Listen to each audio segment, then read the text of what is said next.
ఒక్క మాటలో చెప్పాలి అంటే రేవంత్ రెడ్డి అనేవాడు మొనగాడు.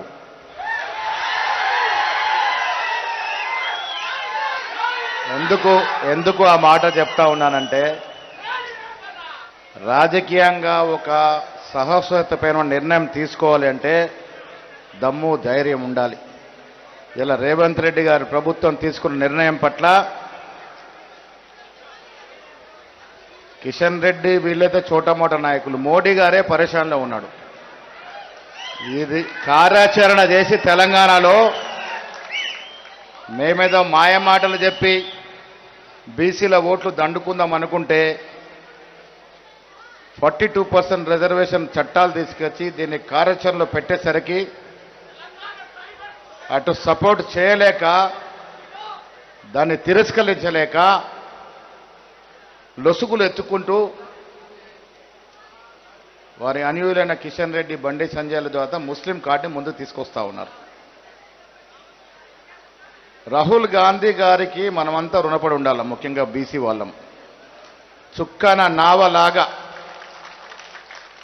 అసలు మనకు ఎవరున్నారు అనుకున్నప్పుడు భారత్ జోడో యాత్రలో భాగంగా ఈ దేశాన్ని భౌగోళికంగా, సాంఘికంగా, హిస్టరీ పరంగా చదివిన రాహుల్ గాంధీ నినాదం జిస్కి జితనీ ఆబాదీ ఉనికి ఉత్ని భాగ్యదారి అన్నట్టు నినాదం అది ఉద్యమంలో మారినప్పుడు ఆ ఉద్యమం మారడానికి కారకులు రేవంత్ రెడ్డి గారు ఒక అందుకు ముందుకేసి రాహుల్ గాంధీ గారి యొక్క కళని ఒక కాంగ్రెస్ సైనికుల్లా సోనియా గాంధీ రాహుల్ గాంధీకి నమ్మిన బంటులాగా నేను ముందుకు తీసుకెళ్తానని తెలంగాణలో కుల సర్వేకి శ్రీకారం చుట్టారు.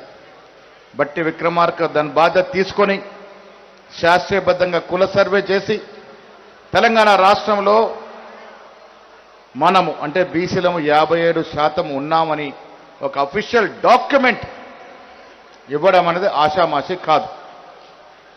మొన్నటి వరకు మాకు రిజర్వేషన్ కావాలంటే ఏ లెక్కన అడుగుతున్నారయ్యా, మీకు అంత రిజర్వేషన్ ఎందుకు ఇవ్వాలి, ఏ లెక్కన ఇవ్వాలని అడిగేవారు.